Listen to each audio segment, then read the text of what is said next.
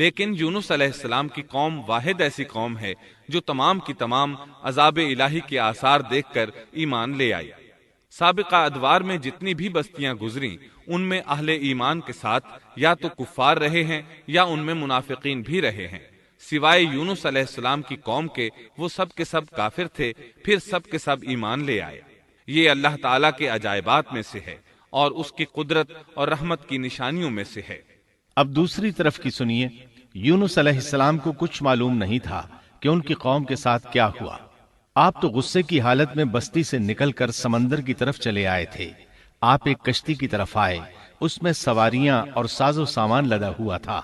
اللہ تعالیٰ سورۃ الصافات آیت 140 میں فرماتے ہیں، اذ ابق الى الفلك المشحون،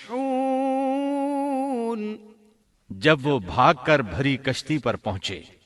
کشتی روانہ ہوئی، موجیں اٹھیں، سمندر میں طغیانی آئی، یوں لگتا تھا کہ بس ابھی غرق ہوئے۔ کہنے لگے بوجھ ہلکا کرو، اپنا ساز و سامان سمندر میں پھینک دو۔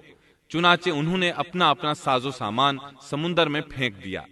اس طرح کشتی کچھ ہلکی ہو گئی، لیکن ضرورت کے مطابق ہلکی نہ ہو سکی۔ اب وہ کہنے لگے کسی کو سمندر میں گرانا ضروری ہے تاکہ کشتی مزید ہلکی ہو جائے، ورنہ یہ ڈوب جائے گی۔ جلدی کرو، قرع ڈالو۔ جس کے نام کا قرع نکلتا جائے اسے سمندر میں گراتے جاؤ اور بار بار یہ عمل دہراتے جاؤ یہاں تک کہ کشتی ہلکی ہو جائے۔ چنانچہ قرع ڈالا گیا۔ سب سے پہلے یونس علیہ السلام کا نام نکلا۔ سب کہنے لگے نہیں، یہ تو ایسے نہیں ہیں، ان کے چہرے پر تو سجدوں کے نشانات ہیں، انہیں رہنے دو، پھر قرع ڈالو۔ چنانچہ پھر قرع ڈالا گیا، پھر انہی کا نام نکلا۔ سب نے تعجب کیا۔ تیسری مرتبہ پھر قرع ڈالا گیا، اس بار پھر یونس علیہ السلام ہی کا نام نکلا۔ اللہ تعالیٰ سورۃ الصافات آیت 141 میں فرماتے ہیں، فساهم فكان من المدحضين، پھر قرآن اندازی ہوئی تو یہ مغلوب ہو گئے۔ ہر بار انہی کا نام نکلا۔ آخر کار ان لوگوں نے انہیں پکڑ کر سمندر میں گرا دیا۔ فالتقمه الحوت، تو پھر انہیں مچھلی نے نگل لیا۔ حوت بڑی مچھلی کو کہتے ہیں۔ اللہ تعالیٰ نے حوت کو القاء فرمایا، انہیں کھانا نہیں، نہ ان کے جسم کو کوئی گزند پہنچے۔ یہ اس مچھلی کو اللہ تعالیٰ کے احکامات تھے۔ اللہ تعالیٰ سورۃ الصافات آیت 142 میں فرماتے ہیں، فالتقمه الحوت وهو مليم، تو پھر انہیں مچھلی نے نگل لیا اور وہ خود اپنے آپ کو ملامت کرنے لگے۔ یعنی وہ سمجھ گئے کہ بار بار جو ان کا نام قرآن اندازی میں نکلتا رہا ہے تو وہی مقصود ہیں۔ چنانچہ خود کو ملامت کرنے لگے، اور یہ ملامت توبہ کی ابتدا ہے کہ انسان خود کو ملامت کرتا ہے۔ اب یونس علیہ السلام مچھلی کے پیٹ میں تھے۔ اللہ کی قدرت، آپ مچھلی کے پیٹ میں 3 دن تک رہے۔ بعض روایات میں 7 دن اور زیادہ سے زیادہ مدت 40 روز آئی ہے۔ آپ نے مچھلی کے پیٹ میں اللہ تعالیٰ کو پکارا۔ اللہ سورۃ الانبیاء آیت 87 میں فرماتے ہیں، فنادى في الظلمات، آخر کار وہ اندھیروں کے اندر سے پکار اٹھے۔ علماء نے یہاں 3 اندھیروں کا ذکر کیا ہے، مچھلی کے پیٹ کا اندھیرا، سمندر کا اندھیرا اور رات کا اندھیرا۔ گویا ان پر یہ سارے اندھیرے اکٹھے ہو گئے تھے۔ اللہ سورۃ الصافات آیت 143 اور 144 میں فرماتے ہیں، فلولا أنه كان من المسبحين للبث في بطنه إلى يوم يبعثون، پس اگر یہ پاکی بیان کرنے والوں میں سے نہ ہوتے تو لوگوں کے اٹھائے جانے کے دن تک اس کے پیٹ ہی میں رہتے۔ مطلب یہ کہ اگر آپ اللہ تبارک و تعالی کی تسبیح نہ بیان کرتے تو مچھلی کے پیٹ ہی میں رہتے۔ آپ نے دعا نہیں مانگی بلکہ اللہ عز و جل کی تسبیح بیان کی۔ روایات میں یوں بھی آتا ہے کہ جب مچھلی آپ کو سمندر کی اتھاہ گہرائی میں لے گئی تو آپ وہاں آبی مخلوقات کی تسبیحات کی آوازیں سننے لگے۔ گویا اللہ تعالیٰ نے انہیں القاء فرمایا کہ آپ بھی تسبیح کریں۔ اللہ سورۃ الانبیاء آیت 87 میں فرماتے ہیں، فنادى في الظلمات أن لا إله إلا أنت سبحانك إني كنت من الظالمين۔ بالآخر وہ اندھیروں کے اندر سے پکار اٹھا کہ الہی تیرے سوا کوئی معبود نہیں، تو پاک ہے، بے شک میں ظالموں میں ہو گیا۔ چنانچہ یونس علیہ السلام نے اس تسبیح کے الفاظ کو یوں ادا فرمایا، لا إله إلا أنت سبحانك إني كنت من الظالمين۔ امام احمد، امام ترمذی، امام نسائی اور دیگر آئمہ رحمہم اللہ نے یہ حدیث نقل کی ہے کہ یونس علیہ السلام کی وہ دعا جو انہوں نے مچھلی کے پیٹ میں مانگی تھی وہ یہی ہے، لا إله إلا أنت سبحانك إني كنت من الظالمين۔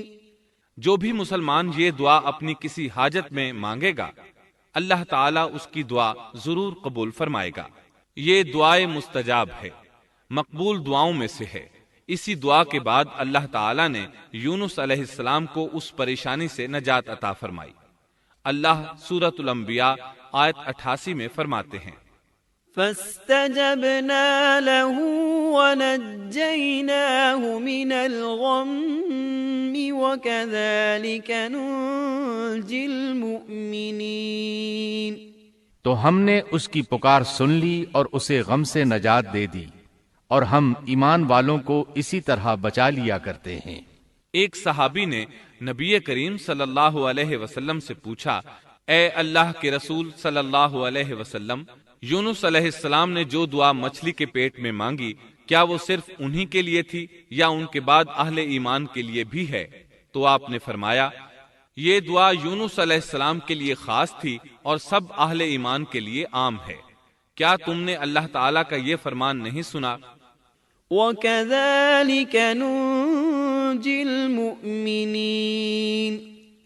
اور ہم ایمان والوں کو اسی طرح بچا لیا کرتے ہیں۔ جو بھی اس دعا کو پڑھے گا اللہ اسے رنج و غم سے نجات دیں گے۔ ایک قول کے مطابق تقریباً 40 روز آپ کی شب و روز یہی دعا رہی۔ اس مدت کے ختم ہونے پر اللہ تعالیٰ نے آپ کی دعا کو قبولیت بخشی۔ مچھلی ساحل پر پہنچی، انہیں کنارے پر ڈالا اور واپس چلی گئی۔ اس بات کو اللہ تعالیٰ نے سورۃ الصافات آیت 145 میں یوں بیان فرمایا ہے، فَنَبَذْنَاهُ بِالْعَرَاءِ وَهُوَ سَقِيمٌ۔ پس اسے ہم نے چٹیل میدان میں ڈال دیا اور وہ اس وقت بیمار تھے۔ آپ وہاں اسی طرح لیٹے رہے۔ پھر اللہ کی قدرت سے آپ کے قریب ایک بیلدار درخت اگا، جیسا کہ سورۃ الصافات آیت 146 میں ہے، وَأَنبَتْنَا عَلَيْهِ شَجَرَةً مِّن يَقْطِينٍ۔ اور اس پر سایہ کرنے والا ایک بیلدار درخت ہم نے اگا دیا۔ اس کدو کے درخت کے متعلق مورخین کا کہنا ہے کہ اللہ تعالیٰ نے اس درخت کا انتخاب اس لیے فرمایا تھا کہ اس درخت کے پتے چوڑے ہوتے ہیں، ان کے سائے میں انہیں ڈھانپ دیا گیا تاکہ ہوا سے اذیت نہ پہنچے، اس لیے کہ ان کے جسم سے جلد اتر گئی تھی۔ پھر اس درخت سے خوشکن خوشبو بھی آتی تھی، اس خوشبو نے انہیں فرحت بخشی۔ پھر کدو کی خوشبو میں ایک خصوصیت یہ تھی کہ حشرات الارض کو دور رکھتی ہے۔ اللہ تعالیٰ نے انہی خصوصیات کی وجہ سے اس بیلدار درخت کا انتخاب فرمایا تھا تاکہ آپ ہر طرح کی تکلیف سے محفوظ رہیں۔ یہ ہے اللہ کی قدرت، سبحان اللہ۔ اسی طرح مفسرین یہ بھی کہتے ہیں کہ اللہ تعالیٰ نے ان کے پاس ایک پہاڑی بکری بھیج دی، وہ آپ کے قریب آتی اور آپ کے سر کے اوپر اپنی ٹانگیں پھیلائے کھڑی ہو جاتی۔ اس طرح اس کے تھن آپ کے منہ میں چلے آتے اور آپ ان سے خواہش کے مطابق دودھ پیتے۔ یہ تھا آپ کا کھانا اور پینا۔ رفتہ رفتہ آپ کی حالت بہتر ہو گئی، توانا اور تندرست ہو گئے، پھر آپ اٹھنے کے قابل ہو گئے، اور یہ سب اللہ تعالیٰ کی مہربانی سے ہوا۔ جب آپ کی صحت لوٹ آئی تو اللہ تعالیٰ نے آپ کو پھر آپ کی قوم کی طرف بھیجا، جیسا کہ سورۃ الصافات آیت 148 میں ہے۔ وَأَرْسَلْنَاهُ إِلَى 100,000 أَوْ يَزِيدُونَ فَآمَنُوا فَمَتَّعْنَاهُمْ إِلَى حِينٍ۔ اور ہم نے اسے 1,00,000 بلکہ اور زیادہ آدمیوں کی طرف بھیجا، پس وہ ایمان لے آئے اور ہم نے انہیں ایک زمانے تک عیش و عشرت دی۔ وہ سب کے سب آپ پر ایمان لے آئے تھے۔ اللہ تعالیٰ نے اس قصے کے ذریعے نبی کریم صلی اللہ علیہ وسلم کو اشارہ فرمایا ہے کہ دعوت دیتے ہوئے اکتانا نہیں۔ اللہ سورۃ القلم آیت 48 میں فرماتے ہیں، وَلَا تَكُن كَصَاحِبِ الْحُوتِ، اور مچھلی والے کی طرح نہ ہو جائیے۔ ان لوگوں کو دعوت حق دیتے رہیے۔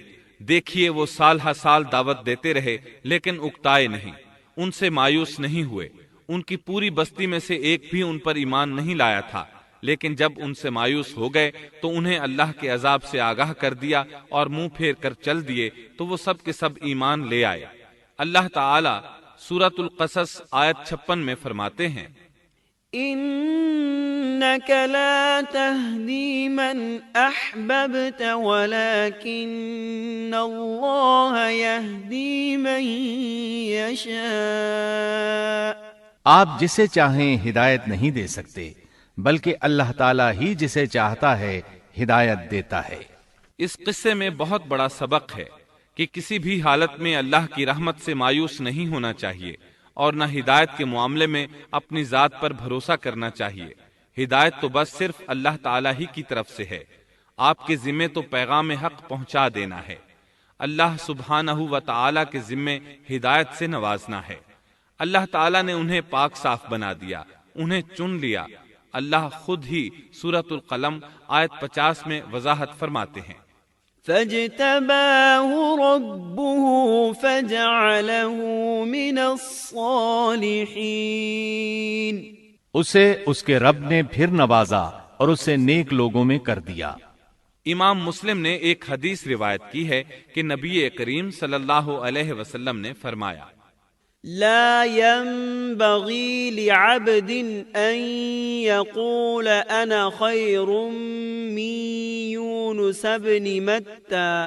تم میں سے کوئی شخص ہرگز یہ نہ کہے کہ میں یعنی محمد یونس بن متیٰ سے بہتر ہوں، یعنی یوں نہ کہے کہ میں سیدنا یونس علیہ السلام سے افضل ہوں۔ وہ اس طرح کہ وہ تو اپنی قوم کے ایمان لانے سے مایوس ہو گئے تھے اور میں مایوس نہیں ہوں، اس طرح بالکل نہ کہے، کیونکہ بالآخر اللہ تعالیٰ نے آپ کو چن لیا اور برگزیدہ بنا لیا اور صالحین میں داخل کر لیا۔ اس واقعے میں نبی کریم صلی اللہ علیہ وسلم کو جو ہدایت دی گئی ہے اس کا ذکر سورۃ القلم آیت 41 میں آتا ہے، فاصبر لحكم ربك ولا تكن كصاحب الحوت۔ پس تو اپنے رب کے حکم کا صبر سے انتظار کر اور مچھلی والے کی طرح نہ ہو جا۔ مطلب یہ کہ یونس علیہ السلام کی مانند نہ ہو جائیے جو اپنی قوم کے ایمان لانے سے مایوس ہو گئے تھے۔ یقیناً دین کی دعوت اور حق کے پرچار میں یہ بہت عظیم سبق ہے کہ داعی اللہ کو کبھی مایوس نہیں ہونا چاہیے۔ یونس علیہ السلام کا قصہ ختم ہوا